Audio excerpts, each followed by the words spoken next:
Ready? Sir. Okay, let's call the meeting to order. Everybody please stand and say a pledge. Pledge. I pledge allegiance to the flag of the United States of America and to the republic for which it stands, one nation, under God, indivisible, with liberty and justice for all. Let us pray. Heavenly Father, thank you for this day. Lord God, watch over us and bless these proceedings that we may make wise decisions for our county. Lord God, bless those who serve us. In His precious name we pray. Amen.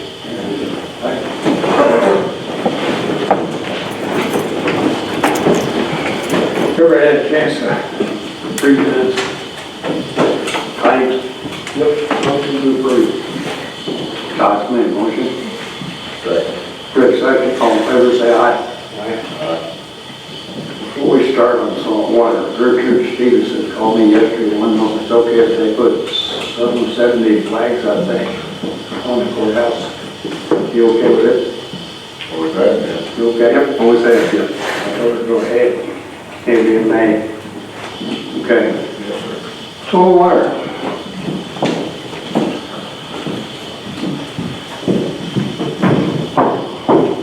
Chris, you met that?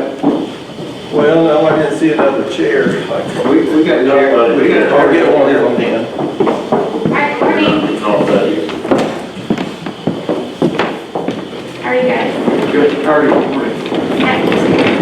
So I'm just going to give, my name is Valerie Baird, just give a project update on the Twin Creek with Branch watershed project. We are now about 60% complete with writing the watershed management plan. And so what's going to happen next is we're going to be writing our 319 application, requesting cost share funds from IDEM. We've been doing water sampling for about a year now. We have one more site to finish volunteer testing at this month, and our professional water testing being done by the City of Salem will wrap up at the end of August. And what's happening next, I'm going to pass out a map real quick, just to refresh your memories, is that we are going to be setting the critical areas for the watershed. And so there are 8 sub-watersheds. Each one of them has a name listed on here. And when we turn in the plan in September to IDEM, we have to take all the data that we've collected, all the windshield surveys and observations, all the water testing data, everything that we're pulling from soils maps, information we're getting from county and local governments on septic information, we're taking everything we've collected and determining which of these 8 will be marked high priority, which will be medium, and one of them is required to be no priority, meaning that it will receive 0 cost share dollars if we get funding. And so it's really important that we have representation from landowners and interested individuals in each of these areas, from each of these parts of the sub-watersheds, to be there to have a voice when determining these critical areas. Because ultimately, somebody is not going to get any money. So we really want to make sure that it's, and the data will lead that discussion as well, but the more input that we have from producers and landowners will help dictate that. So the next part, and kind of one of the reasons that we're here today, is that we're now in a stage where we need to pursue request letters of support from producers and landowners. So if you live in the watershed area, wink, wink, wink, please stop by the Soil and Water office to sign a producer letter of support. And then also in the past, the county commissioners have also offered in-kind support. And so I have here a request letter, and then your letters from the Mill Creek and South Fork. The letters of support you guys have submitted so that you can reference those if you would please take a look at that and let us know if you'll continue supporting the project.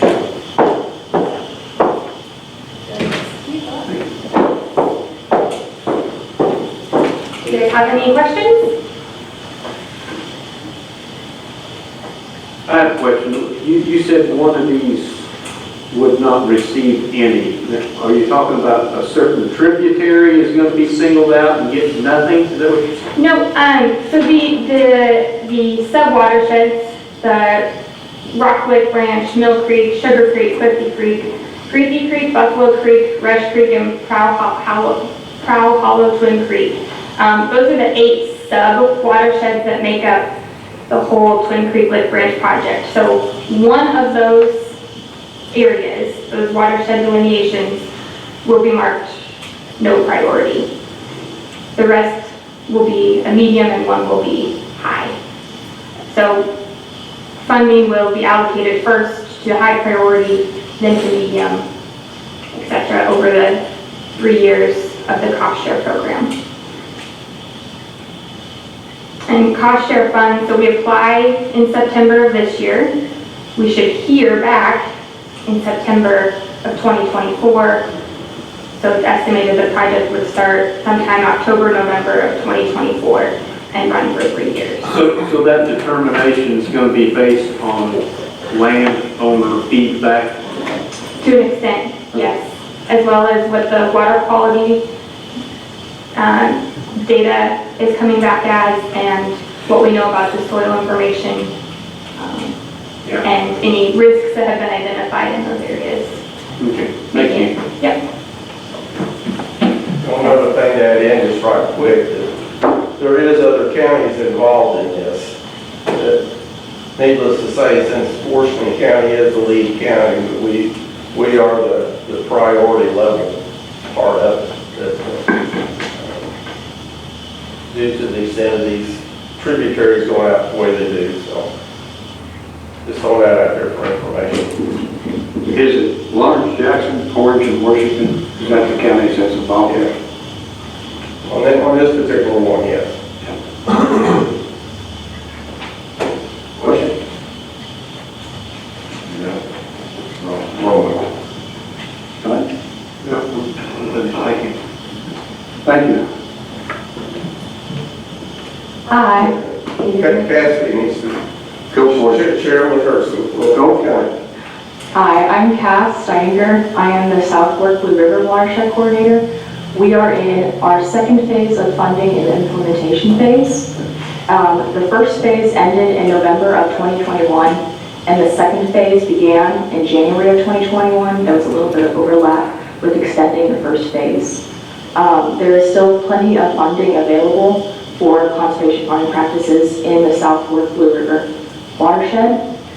We have about 1,400 left to allocate, and there's 47,000 that's been paid, and about 37,000 that's been allocated. So the 114,000 is still what needs to be allocated. So we still have plenty left of funding. I just wanted to, yes, thank you for your time. Do you guys have any questions for me? You've been putting like regular ads in the paper, so you hate to see this money not get used in Washington County, because I understand if we don't use it, we lose it, right? That's correct. Thank you and welcome forward. thank you guys for your time and your support. We really appreciate it. Thank you, Chris.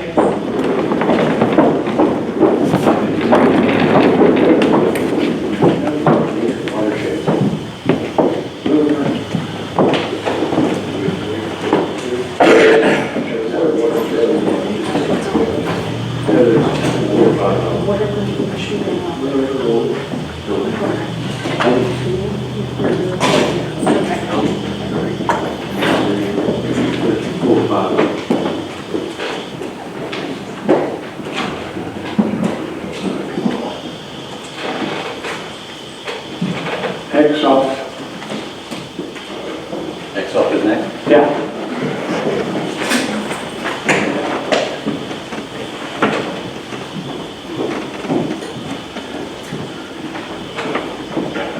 I was going to try to show you something on your screens, but I don't know, am I able to turn these on?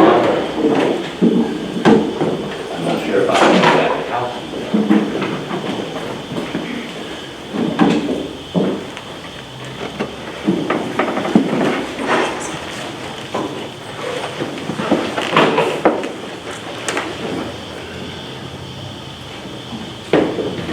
Assuming I can use this cable here to connect.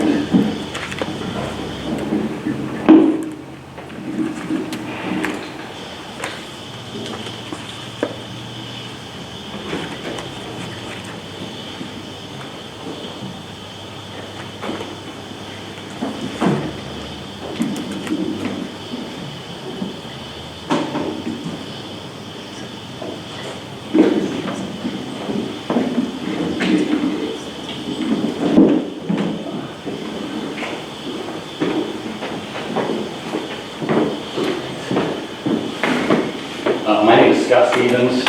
This is Patty Ball. We're with Xsoft. It's okay if I pass a couple things out to you? Sure.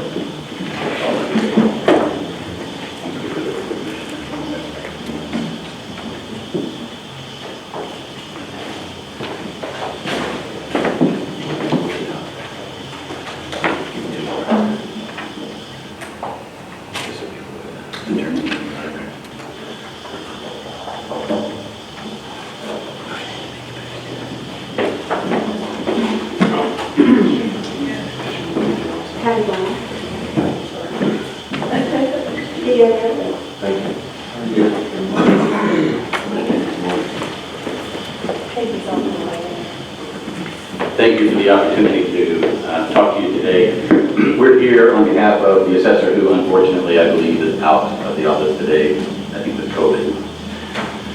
Ironically, we're here to talk a bit about providing a public website, a public interface, specifically for the assessor, potentially auditor, treasurer if there's interest, but primarily the assessor. If you're not aware, Xsoft has worked with the assessor's office for a number of years. We provide... Excuse me. Bring the chair over for Peggy in, please. Anybody. Thank you.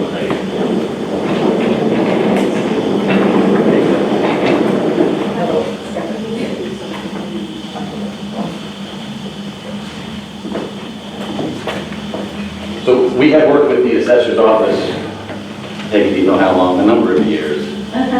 And we provide property tax assessment software. So the calculations that are created, the characteristics of homes or agricultural land, that's all maintained through software that we provide the assessor's office. In the state of Indiana, we work with 76 county assessors to provide that very same thing. And over the past 5 years or so, we've seen a real big demand for public access to that type of information.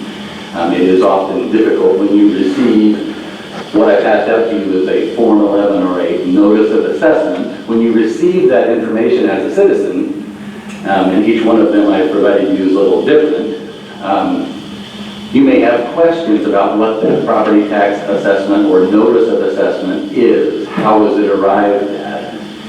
And citizen engagement is the term that's being used primarily for providing citizens access to information behind what you may see on top. So on some of yours, I highlighted what's known as a QR code. And if you have a mobile phone and you scan that code on your Form 11, it would take you to this website. This happens to be Shelby County, another client of ours. They use our tax assessment software.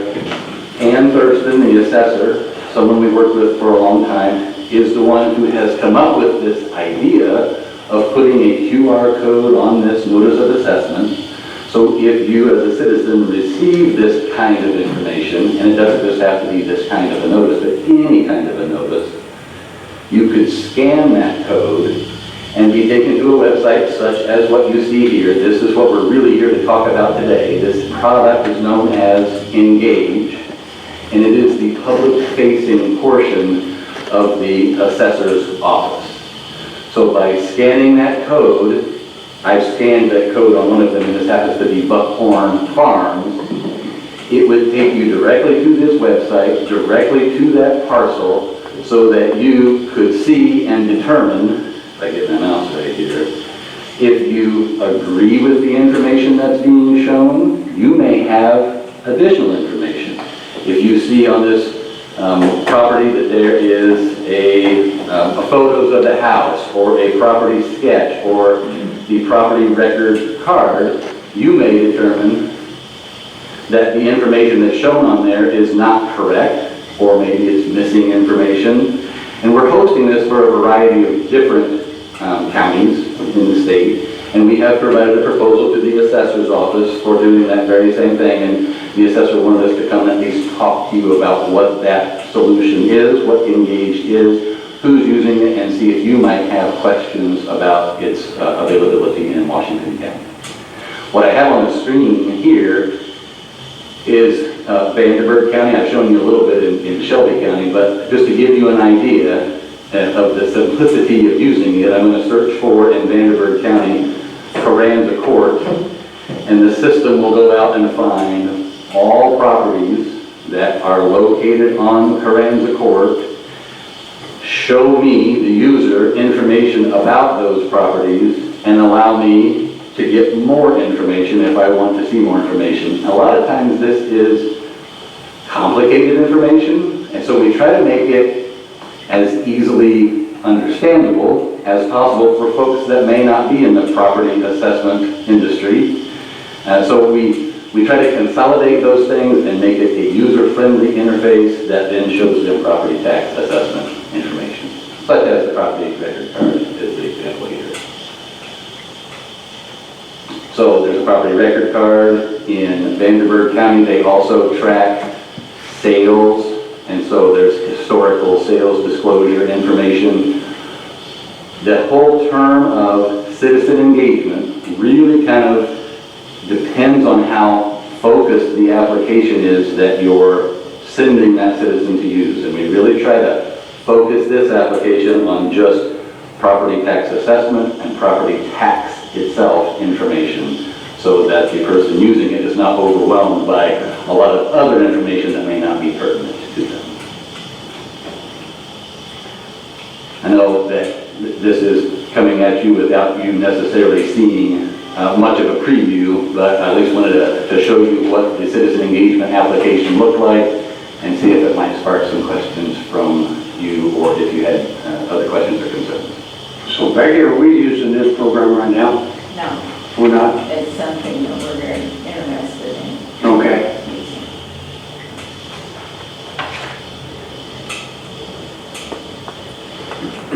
So I know from doing some research that Washington County has a public-facing, I'll say GIS website. Right.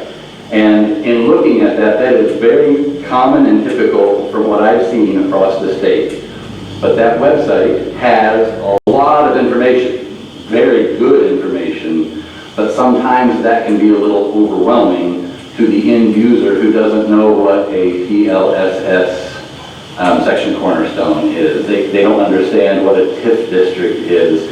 And we understand that too, so we try to really focus this application just on information coming from the assessor's office and perhaps the auditor or treasurer's office. In Vanderburgh County's case, they have all of their property tax information available as well, so a person can scroll through and literally, if they wanted to, pay their property taxes online. And you may also offer that today, but this packs it all into one website, hopefully for simplifying use so a user doesn't have to go to a variety of different websites. So I'm again happy to address any questions, and we have given a proposal to the assessor's office, and I know that she is sick today and out, but she just wanted to make sure that we were at least able to present to you. So, say you get one of these letters, Yes, sir. you click on the app here or whatever you want to call it.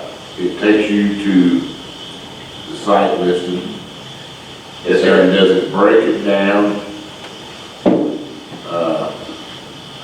What each, say, building is assessed at, the land, everything? Everything is broken down. So the way we try to break this down, because there is a lot of information about it, are through a variety of tabs. If you see the tabs across the top of this, each one of these tabs does exactly what you're talking about doing, and it allows the user to break down that notice of assessment into little bitty chunks if they want to see little bitty chunks, or one big picture if they want to see one big picture. So in this example, I'm expanding these little arrows, and these little arrows show me more and more information about how that value was arrived at. Now, working with the assessor or other offices, they may or may not want us to show all of that information. Some counties want a lot, and some counties want specific.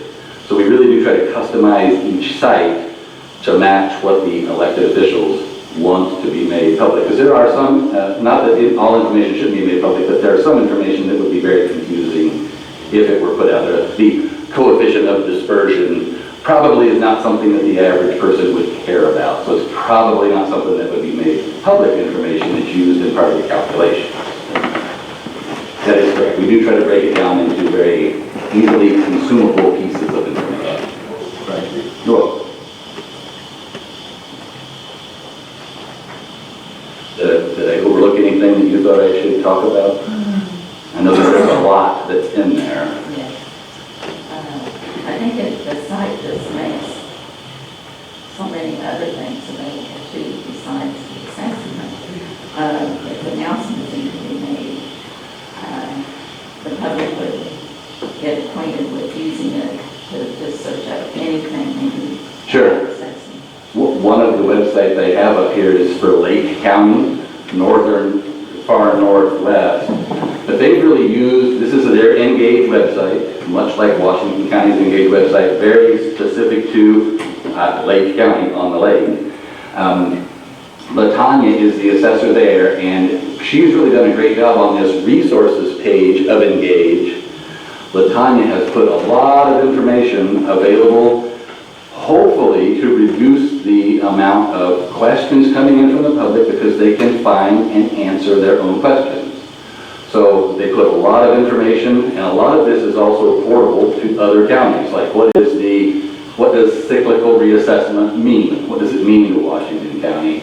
You can describe what that process means, and it really means a very similar thing in every single county, but it does let the general population know what is that process for Washington County, when does it occur, and how does it work. She also has placed, this is LaTanya, information, for example, videos.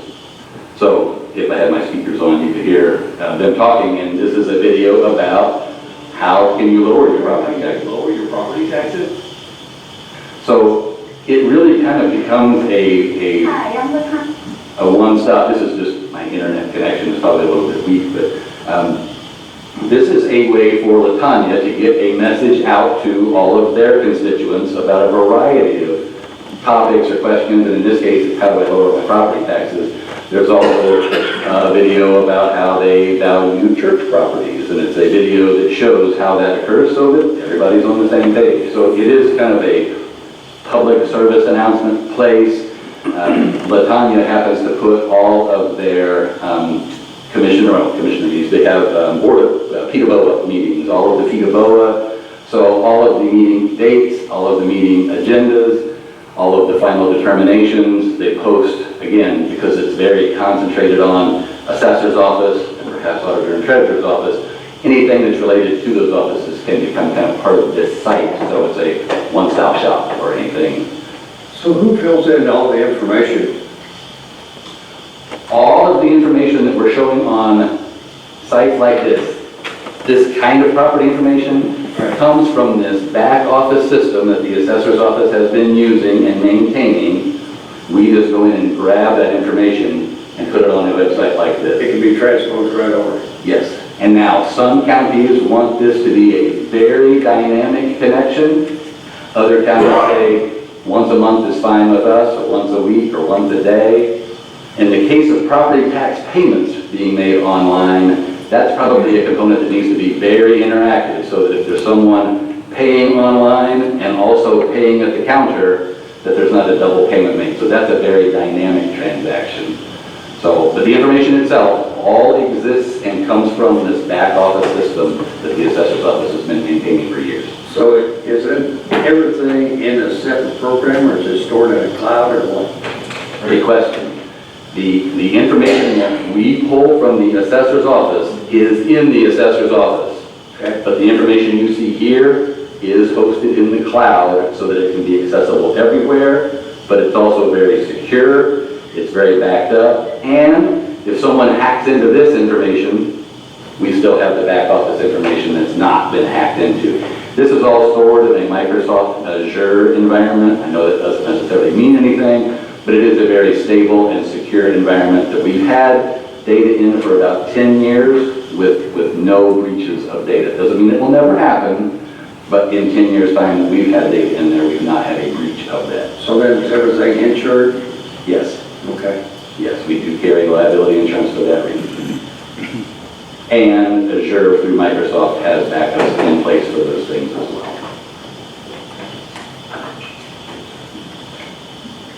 I would also say that the information that's being made public is marked as public in this back office system. So for example, there may be a sheriff's department that is not a public record. Right. That would not be something that's made publicly available here because it's marked as private in the system. There will be other records like that. For the most part, everything's made public, but there are some private records. A great example of that would be when we very first started putting information out, most of these photos that you see in other counties were not marked as private. But we recognized that there were some interior photos that probably are not good photos to have made public. So they went back in, not this county, it was in Madison County, and marked those interior photos as private, so they were not pieces of information that would be shared publicly. So is the Excel program only used by the assessor? No, it's primarily, because that's where we started. Our company is working with the assessor's office 18 years ago. About 5 years ago, we also created a software product for the auditor and treasurer's office for tax billing and tax collection that's integrated with our assessment software as well. We don't have as many clients using that yet because it is fairly new, but there are 13 counties out of the 76 that are using our property tax software with our property assessment software. And that number is growing each year, but for now it's 13 counties. Do you have more information on the program itself than what I've got here? The Engage, there should be an Engage flyer that's also in there. It would have been a separate piece. If you didn't get one, we have one here. Okay. This one that describes Engage should provide you with benefits for it, as well as some examples, like some counties are allowing forms, sales disclosure form, an appeal form, not the notice of assessment, but you leave a notice on a door hanger. Some counties like to have those filled out online. So in this case where I'm in, let's use Lake County.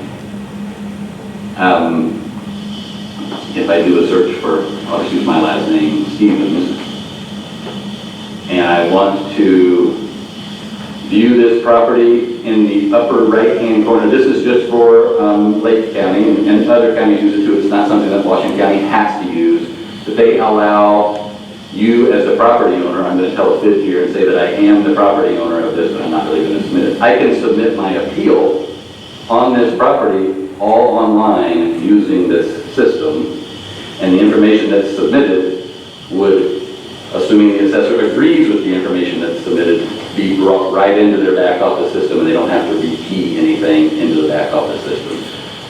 So there's quite a bit of that kind of data exchange that goes on as well, and this flyer describes some of that process. And again, we have submitted a proposal for the assessor's office. I'd be happy to create copies of those to provide to each of you as well. I didn't bring more today. We met with Sherry and Peggy and David, several weeks ago. That was pretty in-depth of the possibilities of what they can do or what options they might have. They're obviously very interested in it. I'm a former auditor, and so I understand the process, but this tool has been something that I see as a great benefit to our communities as public servants trying to educate and get information out. But along with that, and that is the focus of this, is to try to get information, but from the offices inside the courthouse, there's so much available, again, I'll use the terms of the tools that are available that's custom to what your needs might be with the county or with each office. So it is one of the tools as far as software that's very beneficial across the broad spectrum, from your neighbor, next door neighbor, to elected officials using it in the offices, some of your businesses in town, sales data and things like that. So it is a very useful tool. And it's moving forward in ways that with digital information and things like that, that's going to be requested more and more from us as public servants.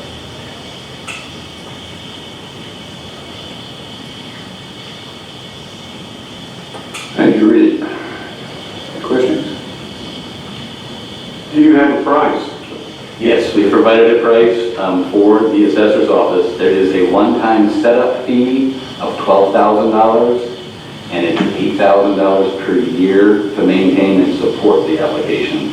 If forms change, and they do every year, we would provide that as part of that maintenance and support every year. Or if there's new data that gets updated, that gets updated as part of that maintenance and support. So it's 12,000 initial Yes. setup and then 8,000 a year thereafter. That's correct. That's the base. There are some add-on components. We don't know if the assessor's office is interested in some of those, but they would add a few $100s a year or there, depending on whether they wanted those add-on pieces in there. But the base price is $12,000 set up and $8,000. All right, any questions? Would you like to get with Sherry? Okay. Thank you again for this opportunity. I appreciate it. And This will probably be something we're going to make a decision on at budget time, since probably wouldn't be a good idea to start this mid-year, but obviously I don't think the assessor's office is budgeted for this for the remainder of this year, so we might need a little time, so. Okay. I appreciate the time. Thank you again. I appreciate you. Thank you. Thanks for getting me set up on this meeting. I appreciate it.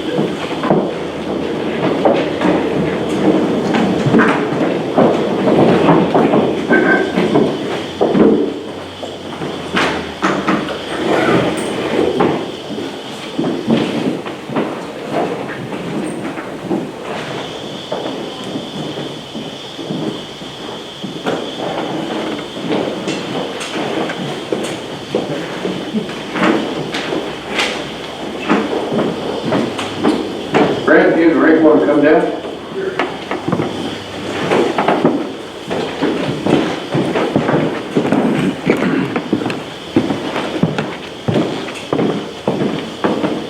There you guys. Morning. Morning, Bill, how are you? Good morning.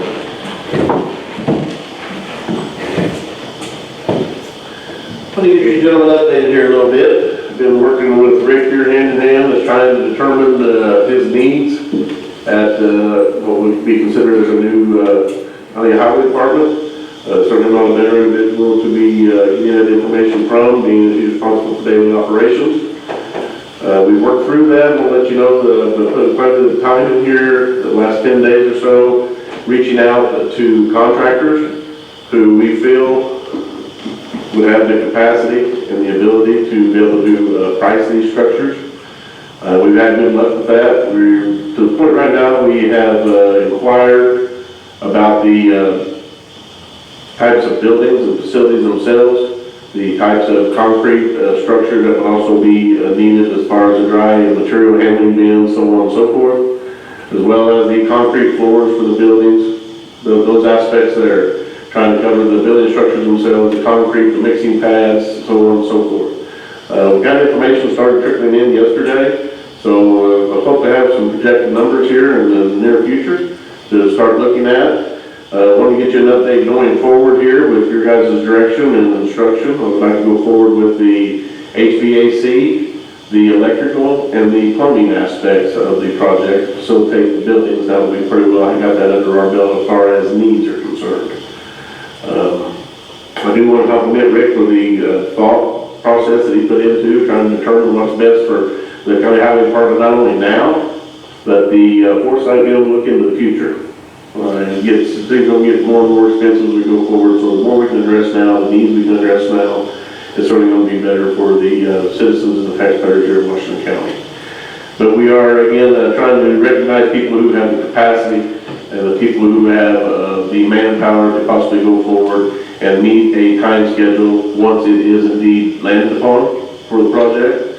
And we will go forward again with your guys' consent and your instruction. We'll go forward with the HVAC, the electrical, and the plumbing here within the next 2 weeks, and hopefully be able to get some really good figures for that. Again, we're trying to develop the overall budget for the needs for the project. That way we, as a unified group, have a handle on what to expect and what to project. Certainly, also, I'm going to try to reach out to people here locally that we know have been proven suppliers to the county as far as providing services upon your needs. It's our every intention that the people local who can meet our capacity for such a project, we want to reach out to them and give them an opportunity to at least bid out and participate, give us some numbers there to help us develop again our overall budget for the project. And we're doing that with being good stewards of it so far, being really good stewards of who we involve and who we don't involve. And of course, all those people would be insured, so on and so forth. Make sure we're getting good, solid numbers as far as projections instead of inflated or blown up numbers. It's not going to be a good portrayal of what we're trying to accomplish on behalf of the citizens. And also, one thing, I had a few concerns about the size and clearness of the buildings, whether it would be an issue to be structurally sound, and those have been put to rest. And so far, everything's gone smoothly. It's not going to be an issue. And again, I want to stress that the highway department is looking at this as basically what I refer to as like a meat and potatoes project. We're not about fancy. We're about structurally sound and things that last for years to come. But, you know, we're not trying to get something all dressed up. We just need what we need to work with.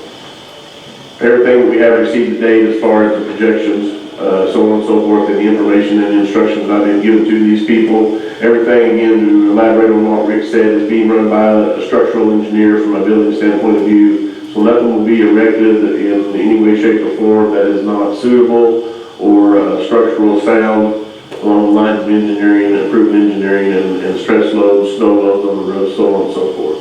So I want to let you know that we're taking a very in-depth, a very full circle look at all this information to make sure that it is obtained in the correct manner.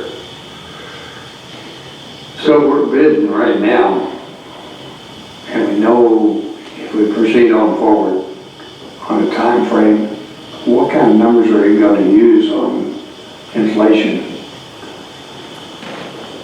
Well, Base it on today's price and then assume? Base it on today's price and hope that everything goes well where we can take the project and go forward with it, taking advantage of today's price, because I can promise you tomorrow's price, meaning like another calendar year, you're looking anywhere from 15 to 20% inflation. I cannot be any more honest with you with that figure because it's hitting the construction industry in very different phases.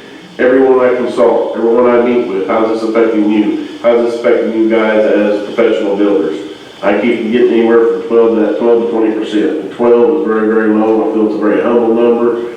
I know, you know, speaking of taxes and just general inflation, I know they gave me a walk over my taxes, you know, just in the increases due to inflation and the price of agricultural land and everything else. That's kind of a little bit off the page, but as far as that goes, time is of the essence, guys. This inflation is not going to go away. Your need is certainly not going to go away, and the inflation is going to do nothing but compound.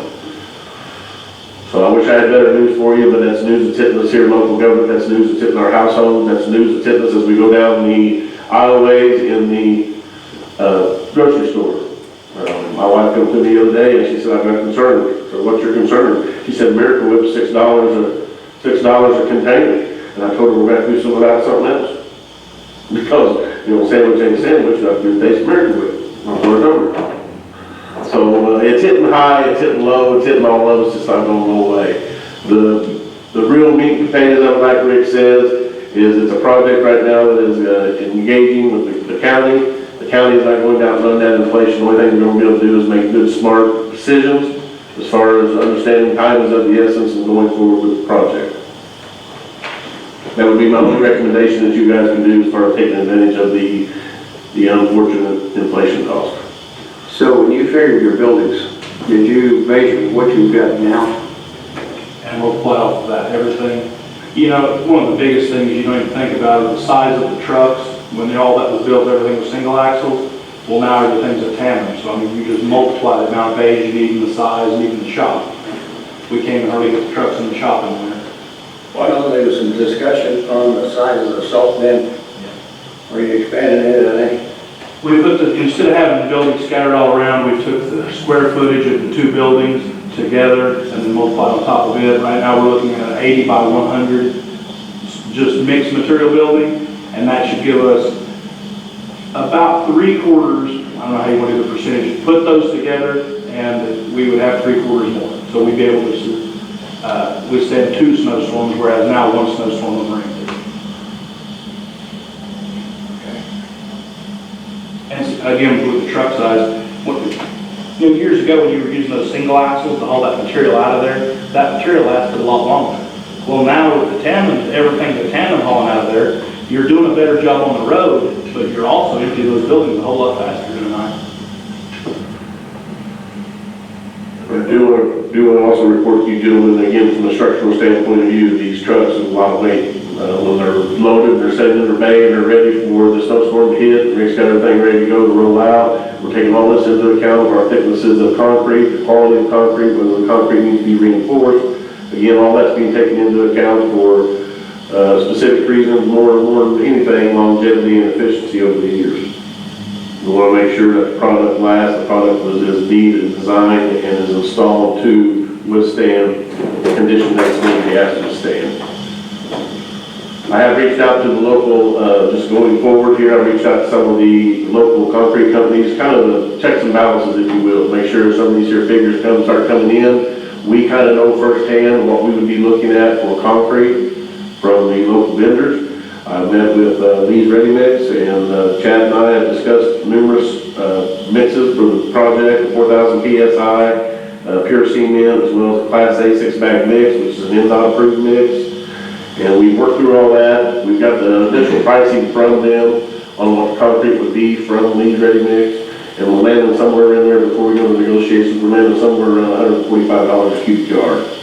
And then there'd be $20 per truckload on top of that for an environmental fee. All the other fees, I believe, could be fended off during construction through some simple planning and discussion. But I did receive preliminary figures from them, and I'm still waiting on shelving materials. That way we can get more than one number, make sure we keep everybody honest. And again, these ready mix plan numbers was from the local plan, again, trying to involve the locals as much as we can going forward. Okay, on the HVAC, you do want to specify 454B instead of 410, because that is going to be the new refrigerator we're going to. Okay? And I think anything has to be greater than 97% efficiency on any of that HVAC. We would certainly be shooting for the efficiency aspect in each application, because that's where the county gets an opportunity. Once their money is paid out to invest in such a facility, that's the opportunity for the county to have their hand out each month as the facility is used for money to be returned to efficiency. Well, like I said, we do want to specify 454 because there'll be units out there cheaper. Okay. We will be fighting with that before the lifespan gets over with. Okay.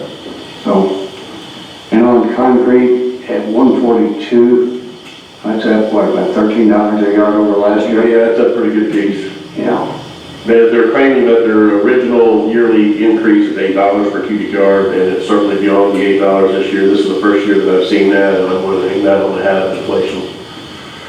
That's why you're seeing the increase above $8.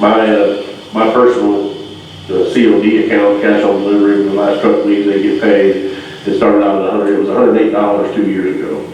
So if that gives you any idea of what the increase of ready-mix alone just in 2 years. And I do have, like I said, going forward, Shelby Materials should be providing me the information as far as their quote on the concrete mixes as well in the very near future. Okay. But I do anticipate with my past experience, you're gonna find out there is within dollars of one another.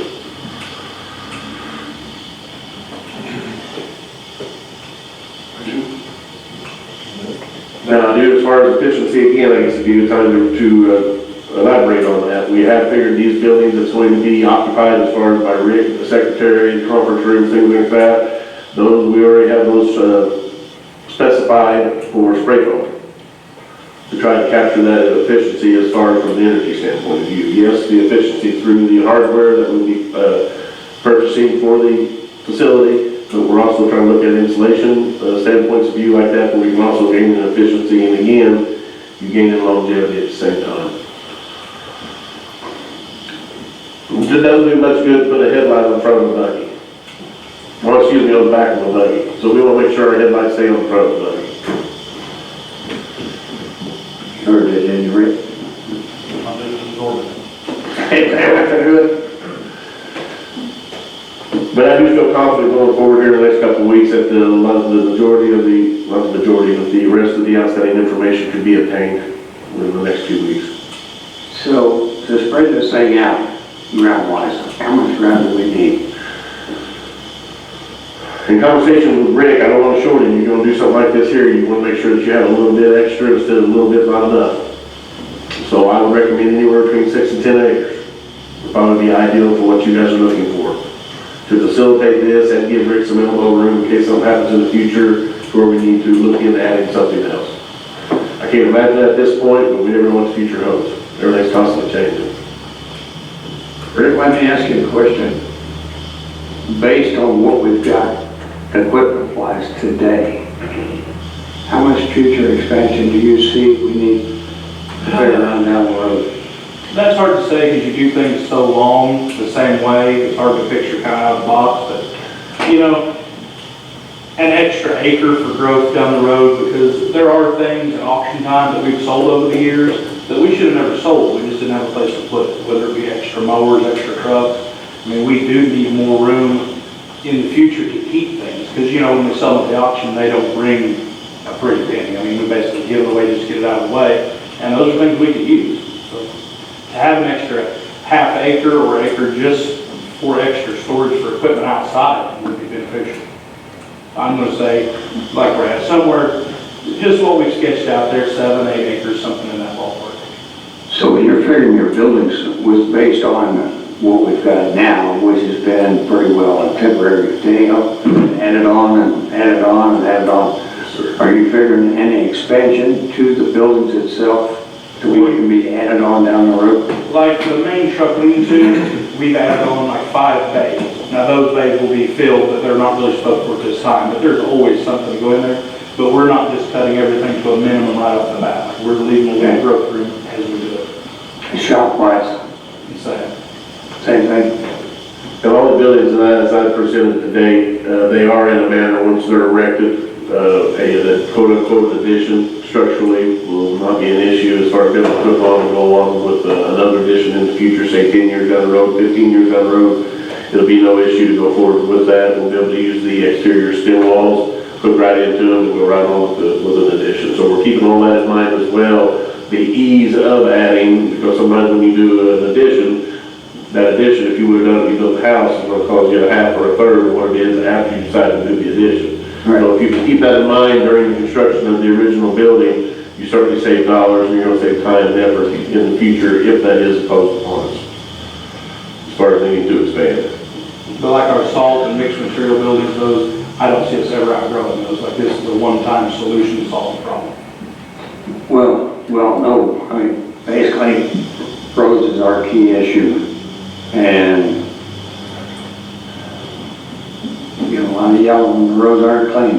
Yeah, that's when the phone rings. I thought that's when it quit working. Yeah. Questions? Sounds like they've covered it well. That is our intent. We're doing a good job communicating, and it's success, anything is a good line of communication, and that's certainly taking place. We appreciate all your work. Absolutely. Stay with I'm it. happy to be of service, and I appreciate the opportunity, gentlemen. Just sit right there. You done? Yes, sir. We're gonna sit right there. Rick, you got any reports you want to get while you're up there? I do, but I've got to get my phone.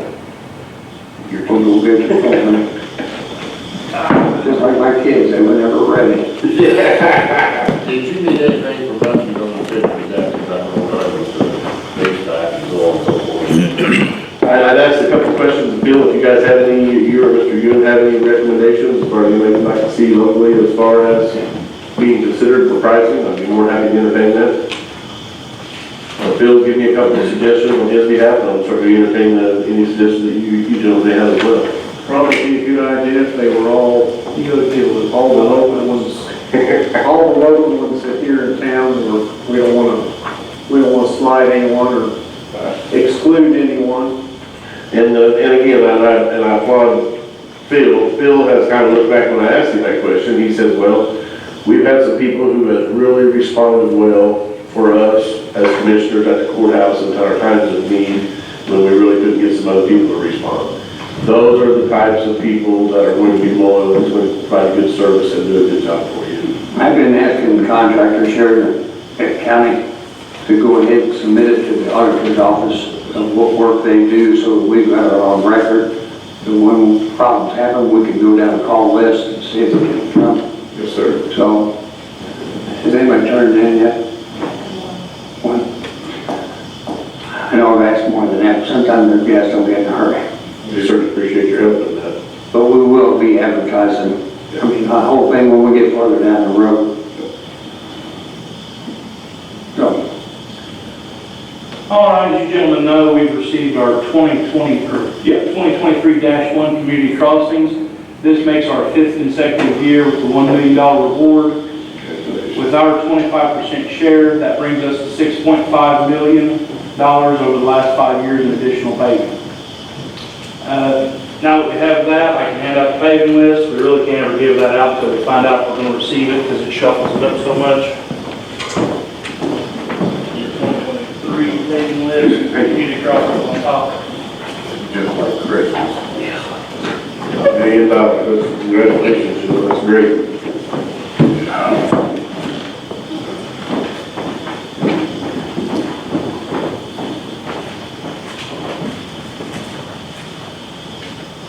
Also, our truck bids will be advertised in the April 18th and April 25th newspapers.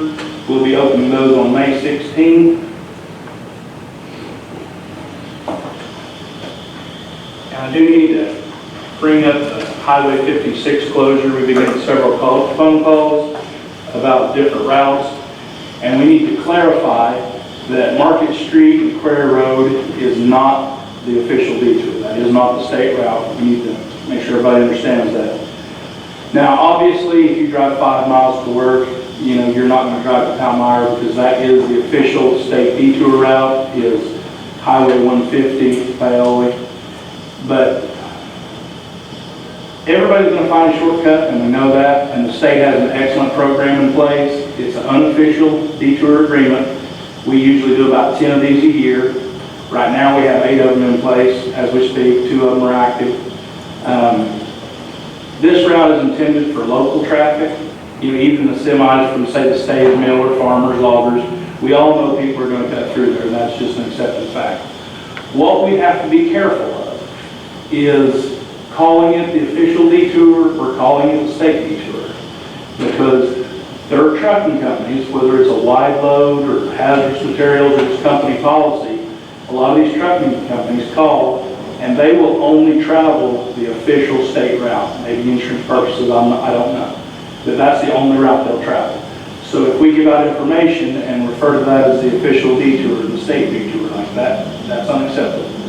I don't know if we need to put something in the paper or what, but that is for local traffic only and is not the official state route. And just to give you a little bit of paperwork here. Cost of our unofficial detour agreement. It's signed. And what that is, that's just selecting a route that NDOT and the local agency, which is us in this case, realize is going to get extra traffic and receive damage from that extra traffic. And the program they have reimburses us. Once the road opens back up, we'll review the road and they will reimburse us for any damage that we incurred, which it's an excellent program. I mean, there's no benefit to them necessarily, and it's all benefit to us. I mean, it's a pain to have the damage in the first place, but at least they don't leave us holding the bag.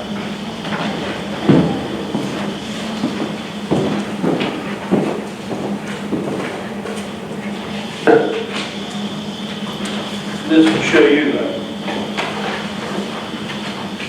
unofficial detour agreement route, which you're already aware of. It's Main Street, Market Street, Quarry Road, and Orchard Road. Those are all included in the unofficial detour agreement and will all be reimbursed with damage.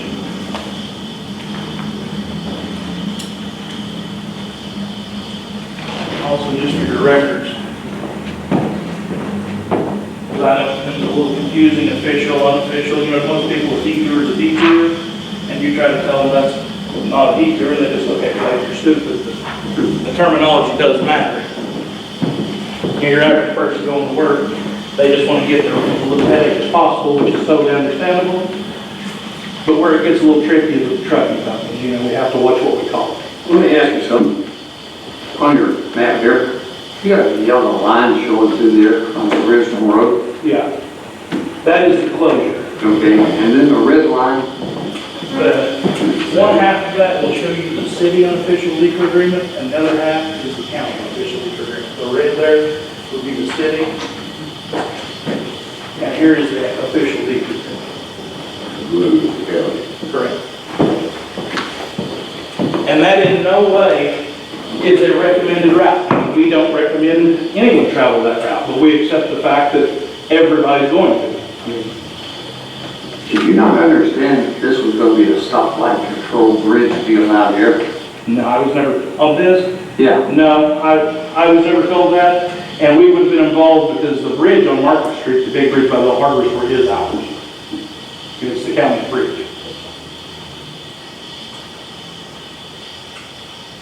You mean on out where ARAD is? Yeah. About? Yeah. I was never privy to that. As far as the total closure of one lane, I don't know for sure what it's going to be.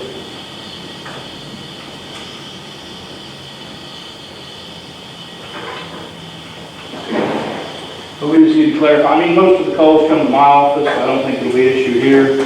Kyra's office may get a few calls, I don't know, on the detour, but we just need to clarify, you know, if we make statements that that is not the official, it is not the state, it is not state recognized. I mean, there's certain signs I kind of disagree with in town, like coming from the north, we've received some calls from drivers who have come into town following the detour ahead signs, and when they get to town, there's a detour sign right here sending you that way. So it's pretty confusing if you come into town following the detour ahead sign, and then you follow a detour sign out that way, which that sign is not connected with those signs. There's two detour ahead signs outside on the state road, and then like where the library is at, there's two city detour ahead signs, and for your truck driver coming through, there's no way for him to differentiate which is which. So he thinks he's on this detour, and he's getting shot down over the hill.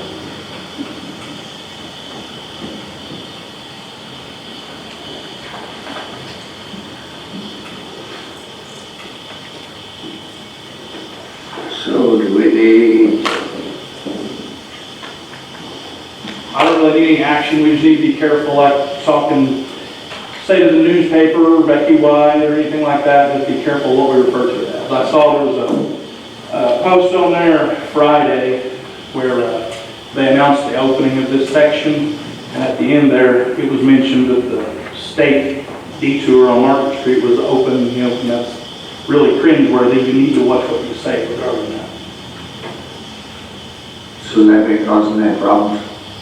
Are they turning left on Shelby now? Getting some phone calls, you know, people, nobody is happy about the truck drivers being out there, and some of them are legitimately taking a shortcut. Some of them don't want to be out there any worse than we want to be out there. To try to, the best way I can explain it, nobody's driving 15 mile out of the way to work, but if you're coming from Michigan with hauling something that costs $500,000, and you get here for this detour, driving 15 extra miles, you can care less, like you're tickled to death to do that, and not have your $500,000 cargo wedged up against the light pole out there. So it does make a difference. Did you get the paperwork on DocuSign? I still wait. Okay. Have to sign our information, city, and just wait to hear back from the state. It has to be done by May something. Yeah, we shouldn't have an issue. If I don't hear something this week, I'll get back to them. All right.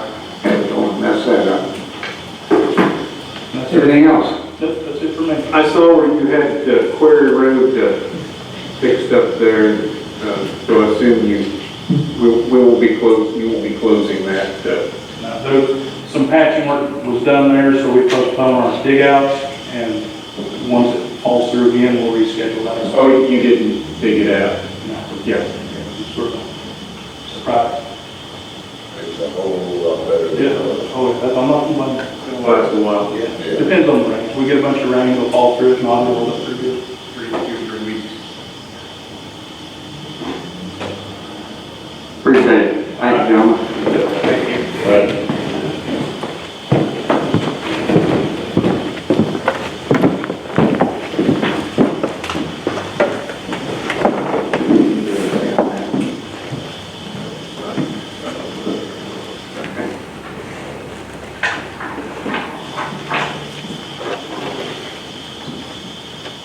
Zach, you have anything for us?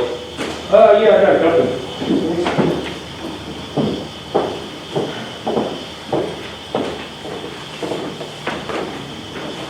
Insurance going down?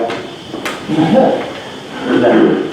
No, Unfortunately, can't blame me for asking. no, I'm not blaming you at all. I just wanted to follow up on a couple things that's going on right now. On the benefits, I had to submit some information to Humana due to the prescription drug data collection under the Consolidated Appropriations Act of 2021 for commercial medical group health plans. Basically what they wanted, they didn't want to know prescription details, but just the average amount of how much the county pays for the medical insurance on an average of each employee. And you guys are averaging 89%. So you guys will be paying currently 89% of the medical insurance for the employees. Now, depending on the plan that each employee chooses, that percentage varies, obviously, but because you incentivize employees to go with a higher deductible because you pay more. So that's just just wanted to give you that statistic there on the medical insurance. One other thing that I wanted to bring up, and I'm going to prepare more information for next meeting, is public awareness and the desire to protect the environment is growing in communities and community leadership across the U.S. And so what I'm going to be looking into is how do we enhance the coverages if there would be some kind of pollution exposure, whether that be stored fuel that leaks overnight, not aware of it until the morning, and say it gets shot over to across the road. And then just the pollution gets in the land across the road, causes issues, or stored chemicals. There's a lot of different situations that can occur. And I just want to make sure that we are insured to the maximum optimally on the pollution exposures. So I'm going to be getting some more information and have that prepared for next meeting. Okay. Can I ask you, we done some additional grounding that wasn't required by it. We did do that a couple of years ago. Yeah. I don't remember ever seeing an adjustment on that, insurance-wise. added protections, you added more Lightning from protection. the lightning. Justice Center. Yeah. From what I remember is they thought that was in place, the grounding situation. I can go back and ask Philip. Would you check on that? And see if there's any kind of additional credits that's available for that. I feel like there should be some adjustment on that. Yeah, I can check with Philip. We kind of went above and beyond what we had to do. And it has eliminated a lot of lightning strikes running in our building. Yeah, that was a plain issue. That was occurring every other year or every couple of years. Would you check on it for me? Yep. Okay. Anything else? Not today. Question? No. Thank you, Zach. Okay, good. Appreciate it. You're welcome.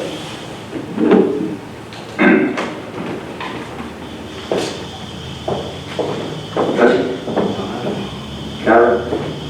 Have a tax sale support addendum.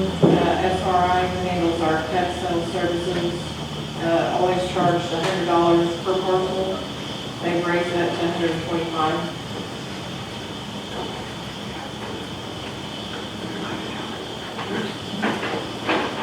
You want a motion on that?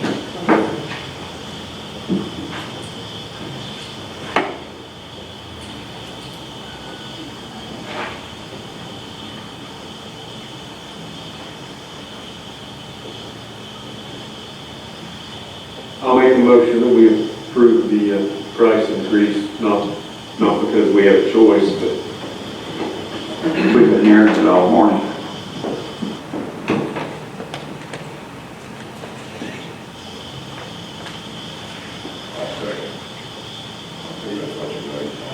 Let me give you a chance to read it. It doesn't matter. there's nothing to read. How much clearer a price raise be? Yeah. Okay, Todd's made a motion, Rick second, all in favor, say aye. All right. Aye. Motion carried.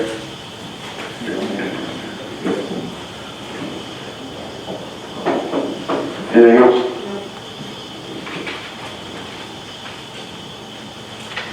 Can we leave? Yeah. Okay. You got the fair ready to go? The fair? When is that? June 18th. June 18th, the fair? They're working on it. A lot of volunteers and a lot of work to be done.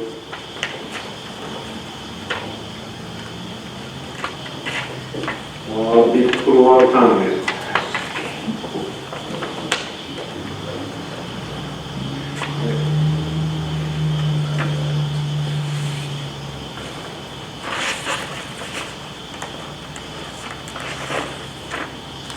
Any motion to adjourn? So moved. Todd made a motion, Rick second, all in favor, say aye. Aye. Aye. Motion carried.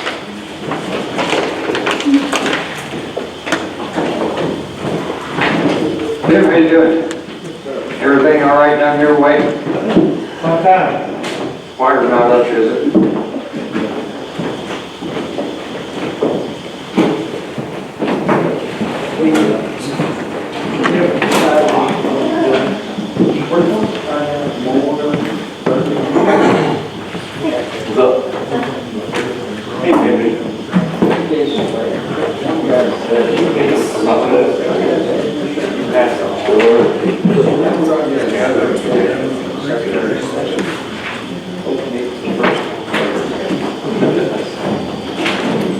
Well, I said,